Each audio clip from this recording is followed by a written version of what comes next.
Yo entré, acepté la Comisión de la Verdad con la condición de decir la verdad y solo la verdad, sin odios, sin pasiones, sin presiones ideológicas. Si hay una marca que lo distingue es la lealtad a su institución y al país que sirvió durante 37 años, tanto que en contra de su propio deseo y ante la insistencia del expresidente Alejandro Toledo, aceptó ser el único miembro de las Fuerzas Armadas que formó parte de la tantas veces mentada Comisión de la Verdad y la Reconciliación. Es la primera vez, me comentaba usted que hace una entrevista formal frente a una cámara de televisión sobre el tema de la Comisión de la Verdad y la Reconciliación y las reservas que usted presentó en el año 2003. Sí. Correcto.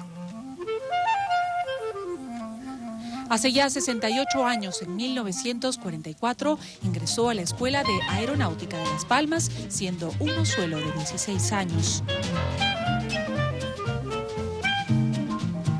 En abril de 1981 se despidió de las Fuerzas Armadas en lo más alto del escalafón militar, siendo presidente del Comando Conjunto de las Fuerzas Armadas durante el segundo gobierno del arquitecto Fernando Belaúnde Terry.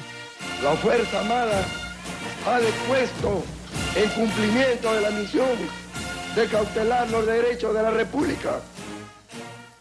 Ministro de Comercio en el gobierno militar de Velasco y ministro de Aeronáutica, Marina y Guerra en la época de Morales Bermúdez. También fue candidato al Senado para el partido de Mario Vargas Llosa y ex jefe del gabinete de asesores del presidente Alejandro Toledo.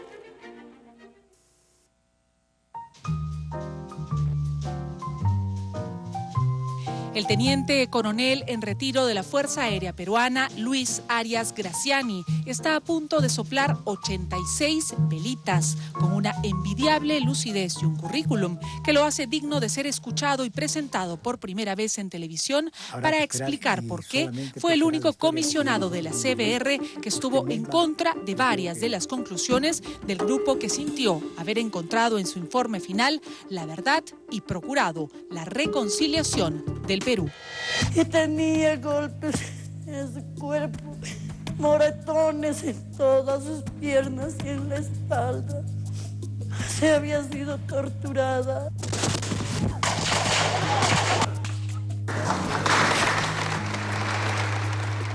El veredicto final lo dará la historia.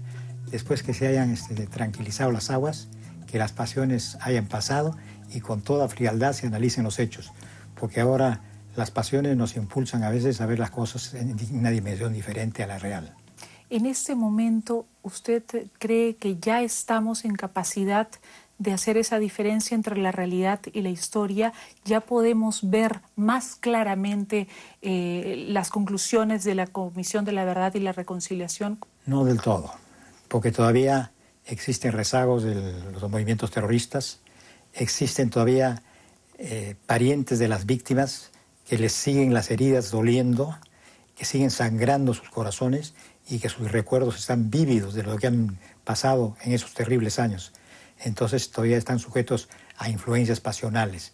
Pero a medida que va el tiempo, poco a poco se tranquilizan las aguas y se encontrará la verdad de la verdad. Pero eso será cuando ya no existan los parientes, los deudos de todos los que fueron sacrificados, de uno y otro lado.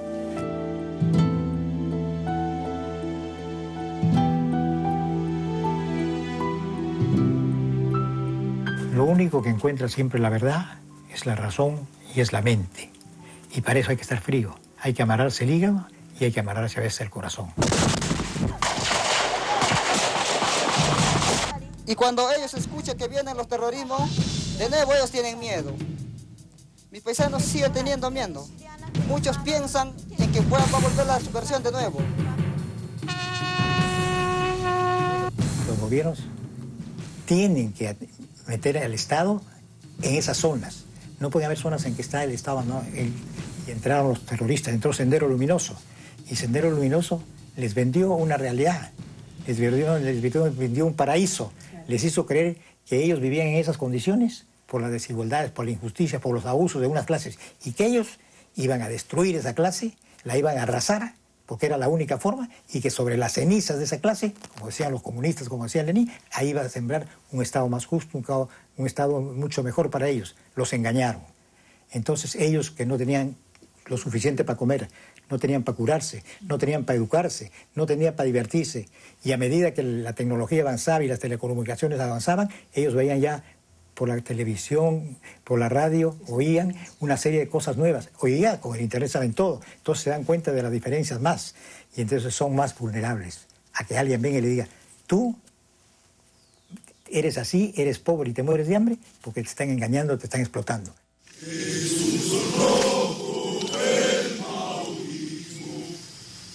Este fue en busca de Sanabamba, se llama RPG. Los terroristas son una banda de criminales, son una banda de destructores. Entonces les dejan el campo abierto. Entonces yo me ponía en ese caso y por eso le daba la razón en gran parte a las fuerzas del orden, porque las fuerzas del orden no entraron porque quisieron, entraron porque nos habían invadido y habían ocupado zonas, habían liberado zonas. Los acheninkas, por ejemplo, los habían liberado, habían abusado, habían violado, habían secuestrado a sus hijos. En ese momento entra la Fuerza Armada apoyada por dispositivos legales que le piden que vayan y recuperen esa zona, que nos devuelvan el orden y que nos den la tranquilidad. Por supuesto que se encuentran con una resistencia y tienen que luchar.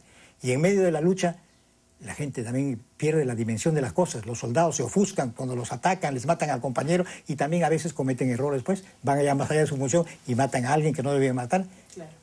Y violan algún derecho humano. Pero no por ser miembros de nuestras Fuerzas Armadas está justificada esos accionarios. A veces son soldaditos que los han llevado como conscriptos. Usted es un soldado de 20 años, lo toman y lo meten al servicio militar obligatorio. Y ellos lo entrenan y lo mandan al RAE. Usted sin saber leer ni escribir, usted que mantenía a su mamá, de repente iba a su hija en la sierra, en un tioleto alto, lo manda y se ve uniformado con un fusil que le han enseñado a matar. Y de repente por la medianoche se le presenta una columna senderista disparando sus ametralladoras y sus granadas. ¿Qué hace usted? Usted dispara a la loca y de repente mata a uno que no debía matar. Y entonces ese pobre hombre ha sido llevado a un ambiente, a un escenario de eso, que él no lo quería ni lo buscaba, al contrario lo detestaba, que va a querer ir sin que le paguen sueldo, con una propina, a que lo maten. Y después sabe él que él mató a 2 o 3 que fueron un exceso posiblemente, porque de repente estaba el terrorista con su mujer y de repente mató a la mujer, de repente vienen y lo juzgan y lo meten a la justicia y lo juzgan por violación de los derechos humanos. Entonces tiene sus razones. A su vez, los terroristas han sido engañados y creen que están luchando por una causa justa. Entonces es el gobierno que tiene que tener una estrategia, tiene que tener una política, tiene que tener una táctica, tiene que destinar los recursos necesarios y tiene que haber la voluntad política y la decisión política para restablecer el orden y la paz en el país.